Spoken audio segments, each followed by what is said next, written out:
Lapland, loosely translated, means place of cloth, a fast-growing informal settlement which emerged adjacent to one of the largest dumping sites in Johannesburg South, where garbage trucks unload refuse during their run in and around the Greater Soweto area. However, since 2000, people have seen this as an opportunity to make money from the things that we throw away on a regular basis.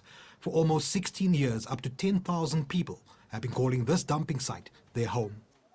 Metsing kwa la mo ga nteng ga se pole ke a rona ke mo tswale di mo le motseng o le mo mo ga khametse teng nka tse ding re nwa ka mo ke soreje ka mona ka Clip Town ha o feta Clip Town o gona le mo metsi a etsa a kwallang so ha kwalla jalo ko wa bona go mona ke ntone re enwa ke soreje into engethi ikwenza ukuthi ngizoyize la akunamsebenzi and even ngaphandle into enethela ukuthi ngibambe inkonzi ayisebenzi ndiswe ngabona ukuthi ngizenze recycling la ukuthi ngisebenze ngenze labantu ubugebengu ngenze labantu yonke into ndiswe into yanginethe khona la dumping. We believe that it's totally out of order. It's supposed never to have happened. We need it to be removed. That is the bottom line. We need it to be removed. In this week's episode of Special Assignment, we investigate the conditions that some of the poorest of the poor are living in present-day South Africa. 90% of the people living here are foreign nationals. But in this Freedom Month, does the South African Constitution obligate the state to provide them with basic services?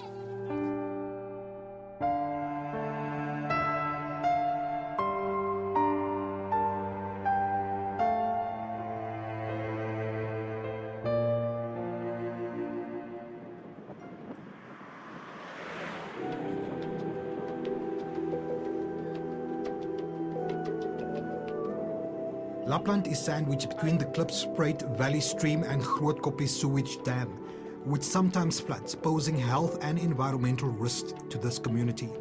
Lapland is home to 10,000 people living in makeshift accommodation built with plastic, cardboard and corrugated iron. Many struggling families, both from in and outside South Africa, see it as a refuge because they survive on recycling the refuse from the nearby dumping site. One such family is that of Mangwako Mbele, who came here in 2010 from Lesotho.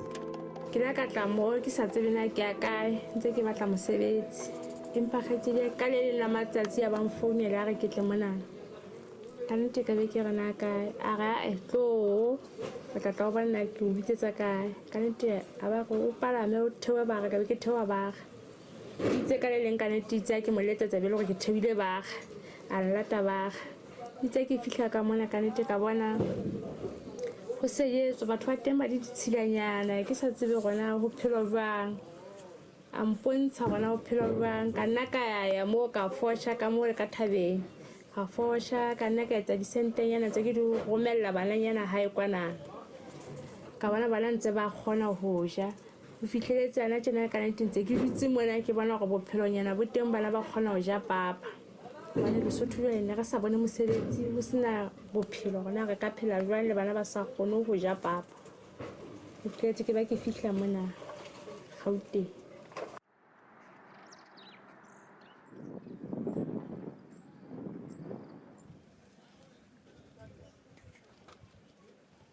Lapland is situated right next to the Grootkoppies dumping site, right opposite the residential suburb of Eldorado Park and nearby Pimville in Soweto.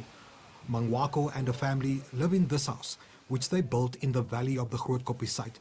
An unlikely place for anyone to call a home, it provides shelter for a family of 6, which includes 2 children. Government is sekile ya re tshakela mme ba sheba boemo rona re phela jwang mme ba rena go kgona jwang re phela ka mona ra iphedisa go ba le jalo ha ona mesebetsi bonyanyana ka loko o tla thola go entse 20 rantanyana ka letsatsi wa ebe o fitlheletse ba etsa bo 1000 o ikgona go romella bana hae bana ba kgona go sha ga ba hlalosetse re tsho jwalo be ba itsamae le ka nnete be le gore ha bana karabe ha bona ntho ba ka buelang yona be ha ba re jwang ba itsamae le batho tse jwalo. This informal settlement of Lapland has been growing since 2000 and now stands at close to 10,000 people. The biggest challenge that they have, besides proper housing, is the lack of access to clean water and sanitation. metsing kwana mo re yang teng ga se poleke ya rona ke motswaledi mo le motseng o le o mo re kgang metsi teng nka tse ding re nwa ka mo ke soreje ka mona ka Cliptown ha o feta Cliptown o go na le mo metsi a etsa a kwallang so ha kwalla jalo go wa bona go mona ke ntho ne re nwa ke soreje re se re gateng wala re sa tsena re nwa kae. A 26-year-old daughter, Malefu, joined her mom a few years ago from Lesotho and was initially appalled at the conditions her mom and family were living in. Mona ke tlile ka mme wa ka.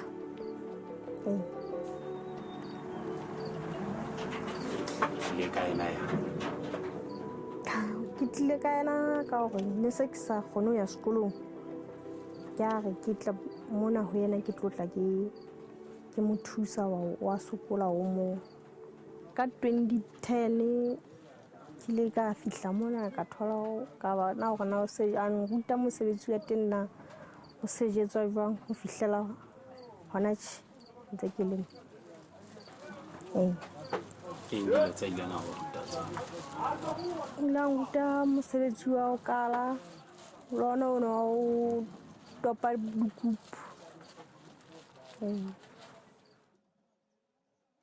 One of the greatest challenges that these women have is ensuring that their children stay healthy and get an education, which is the basic human right of every citizen of South Africa. Malefu's daughter and many of the children in Lapland attend school in Eldorado Park. Every day she and her mom take turns walking her to school and fetching her. Ke na le ngwana le mo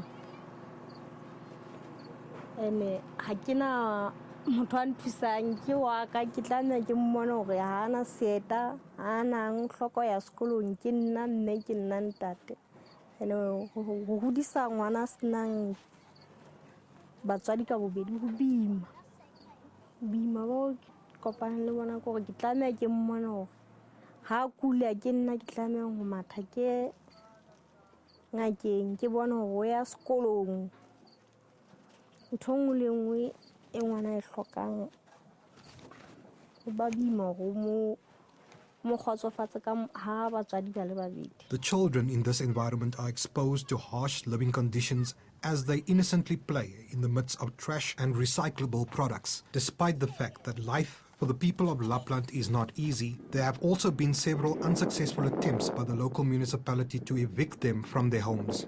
Last year, my fellow November, 28 or 29, when I picked up Maponesa Metro. Maponesa needs a high figure.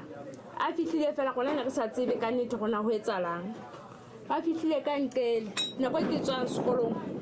To try to come only, send about Chisami Kukuya about to Babulam Kukuya about to send Kuku. How what to send Kuku Juan?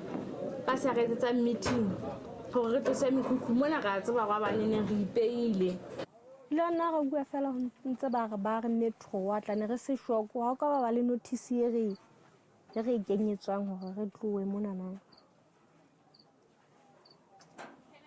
o ne re ipotsa gona ha ba se ba re tloe ba re tloe re kae ka pelenyana bone ba ne re sa tsebe hore na ha re tloa mo ge a kae kana hona tje ya so tloa ntsamayang o ya kae o sang gobane motho mo o phelang thongwe le ngwe ya hao e hona teng bona se monate teng ha ne ba re tloe ne re ipotsa gona ha re tloa mo ge a kae.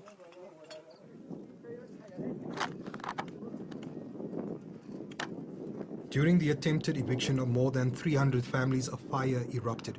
Both Mangwako and Malefu say they're not sure if the fire was started by the police or the residents.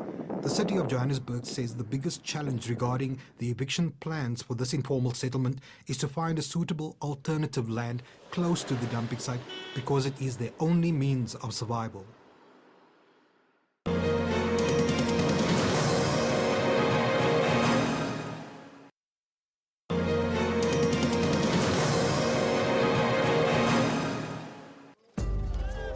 In the absence of water in the informal settlement of Lapland, Mangwako and her daughter Malefu are forced to buy water from water carriers like Safiso and Ndeni, who provide a service for the residents here by fetching clean water from the surrounding communities.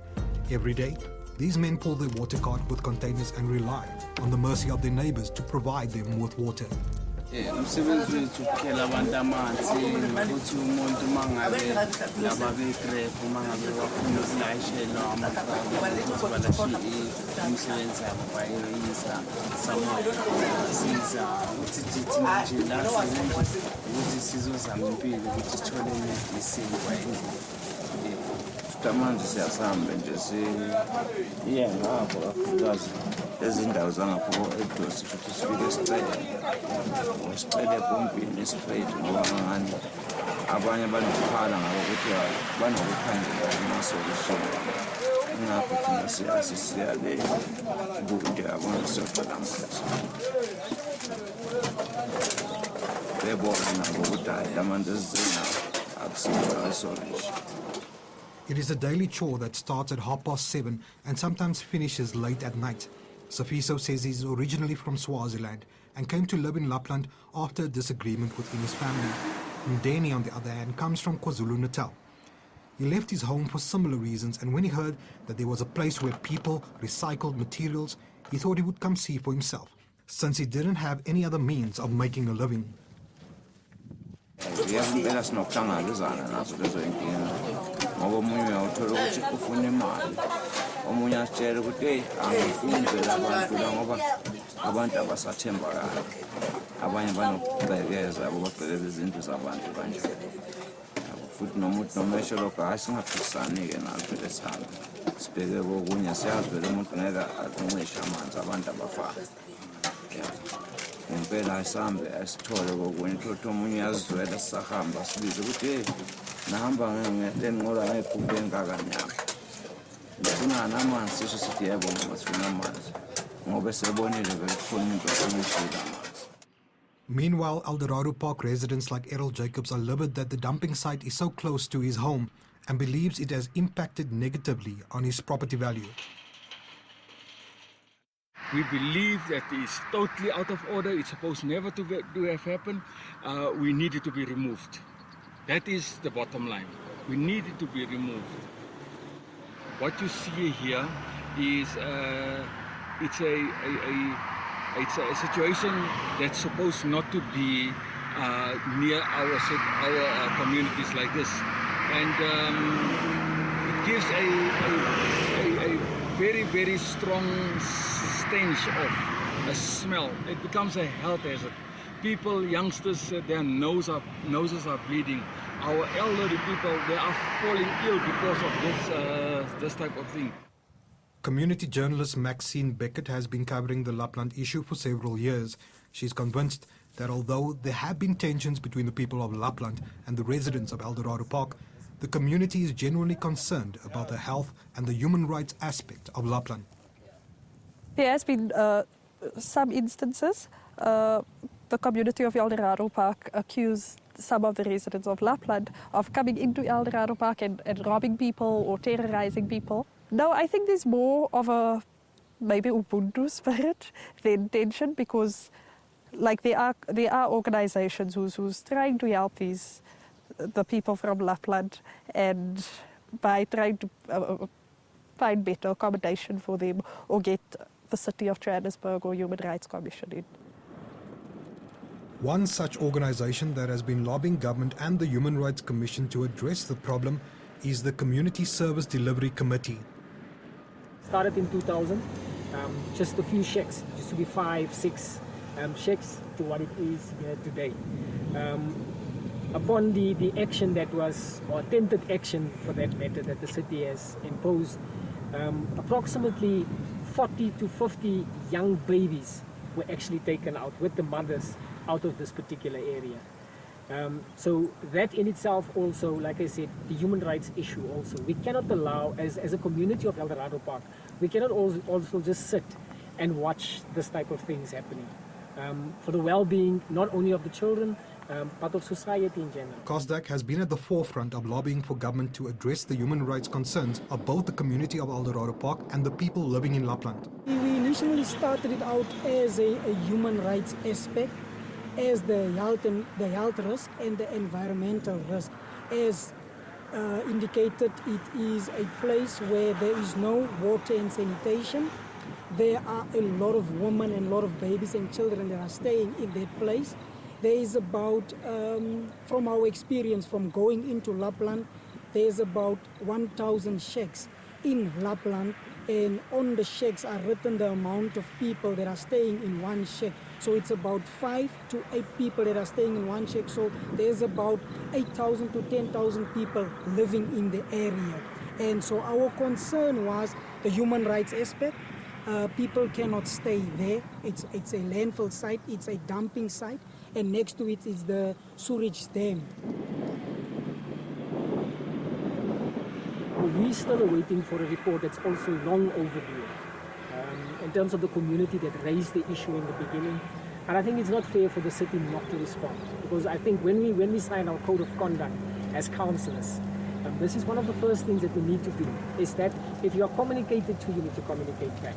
And this is where the city is really lacking and letting us down. So it was left up to us as Eldorado Park residents and myself as the councillor to deal with this. So that in itself, because you don't have the stakeholders, the people that are residing there, attending those meetings, so that we can get to a common ground, so that also what we don't want to see is issues of xenophobia and racial attacks and all of those things. Peter Rafferty is concerned about what he says is the lack of communication from the city of Johannesburg, which he believes is perpetuating the problem. He says that they are still waiting for a response to a report that the community of Aldo submitted to local government. The locals also claim that they are regularly harassed by local police, and Mangwako believes that they are victimized because as foreign nationals, they are less likely to report the matter to the authorities. Mapolesa na a go hlopha haholo o tla utlwa ha ba fihla ka mona ba se ba batla di-passport. Hao le batla di-passport jwang go dula ka mo. Ha re batla passport ba e kena. Nako ntse ka nako ngo bo lokisetsa go tlo mo fa passport ha sa le passportong. Ka nako ha go pay mo ba fihla banka dibenyana tse ntse go di pay ka nako ngwa di rekisa ba makonyanyana ba di drinkinyana ba fihla ba dinka ba tsama ka tsona. In response, the provincial police say they are unaware of these allegations. Na holo ke batlang go bana ba ka ba thole ba na le ntlo haholo bana ha ba kena sekolo o thole go kana go mona ha ona TV ha ona ntho ka reng ke ba ruta ka yona go ba tseba ntho tsa sekolo haholo ke batlang.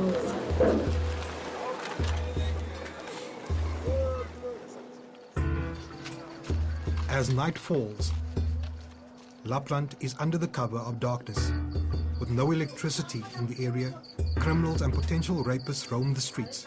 The Mbele family sits around a fire in their home, their only source of light and warmth in an insecure environment.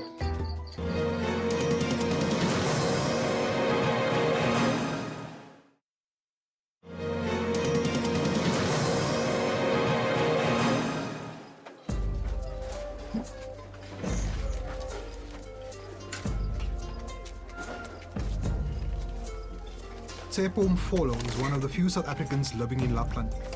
He says he moved here in 2001 due to unemployment and the need to support his parents. Lapland has become a haven for some unemployed South Africans who share this informal settlement with foreign nationals. Into engenza ukuthi mina ngizoyingize la akunamsebenzi and even ngaphandle into enethela ukuthi ngibambe inkonzi ayisebenzi ndiswe ngabona ukuthi ngizoyenza resettling la ukuthi ngisebenze ngenze lobantu ubugebengu ngenze abantu yonke into kuyathipenda manje ngelanga angeke kwenze even 100 rand mhlawumbe 100 rand ungayenza ngelanga ngoba na masemafemini bona amakilo amawini nathi kuba phansi nathi obviously ma 200 rand kilo awonke into ozoyenza 80 rand ungayenza 70 rand ungayenza uya ngokuthi mhlawumbe mina ngikhipha lo msebenzi ngikhipha Friday ngakhona ukwenza 200 rand. Tsepo says he's disillusioned by the lack of service delivery in the area and the extent to which the residents of Lapland are vulnerable to police harassment.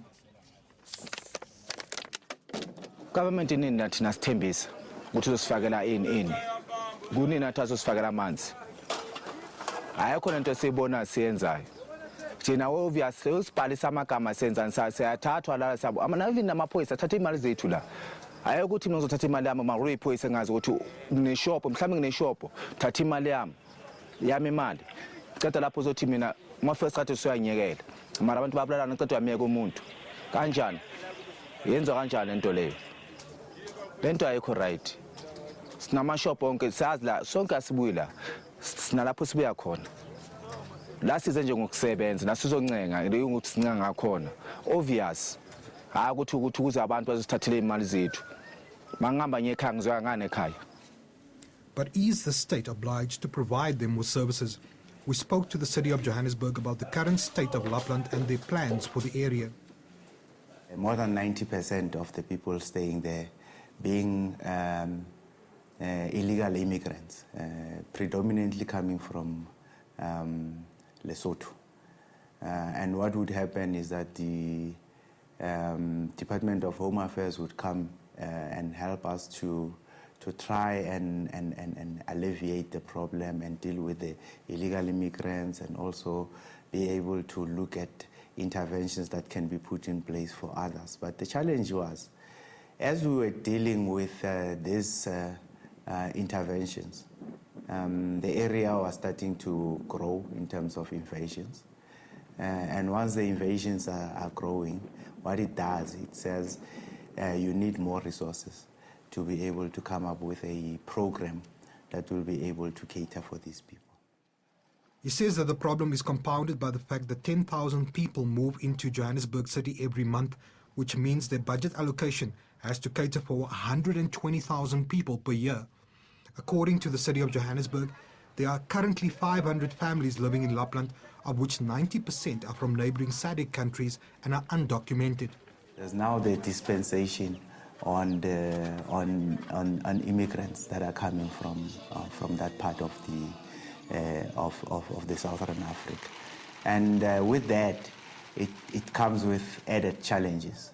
As a city, we need to go out there, look at a big enough, suitable piece of land that will be able to accommodate these people, and with that accommodation and looking at human rights associated with the lives of people, you need to start looking at resources that cater for basic services such as water, basic electricity, and other amenities like waste collections, sanitation, and so forth. Lawyers for human rights are constantly dealing with requests from informal settlements similar to Lapland, who are fighting for government to provide them with water and sanitation.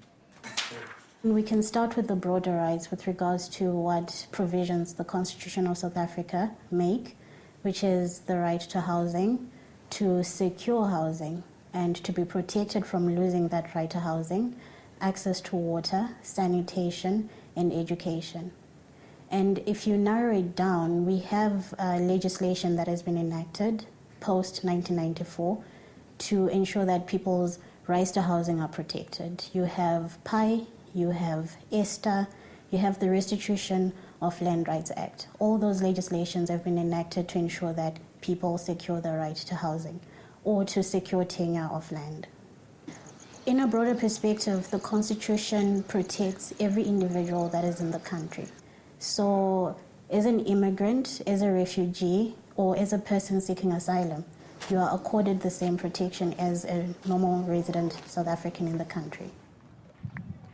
They recently represented an informal settlement just outside of Pretoria called Pinaarspoort, and following their successful intervention, these residents now have access to water from JoJo tanks as well as mobile toilets. What makes Lapland very different from Pinaarspoort is that this community is financially dependent on the dumping site.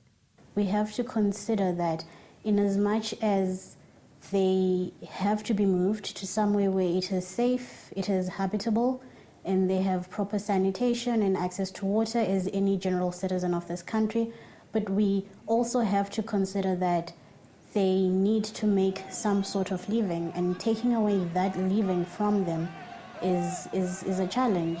How will these people survive? No matter how meager their earnings are from what they make from this landfill, they have to make a living.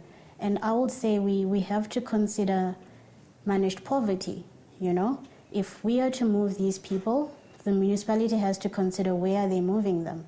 They have to be moved somewhere near the landfill so that they can continue to make their living. The South African Constitution guarantees the basic human rights of the people of Lapland and their access to housing, water and sanitation. It also protects the rights of the community of Eldorado Park and adjacent communities to live in a clean and safe environment. The Constitution has gone in as far as to develop the law. You have the NEMA, and the NEMA has subdivisions of that legislation that deal with water, that deal with air, that deal with pollution in general. And those are some of the legislations that are there that people can use to ensure that their rights to a safe environment are upheld. The Mbele family and others whose life circumstances force them to settle in Lapland remain hopeful that through hard work they will achieve a better life. But regardless of their nationality, constitutionally speaking, they at least have a right to dignity, to be respected and protected.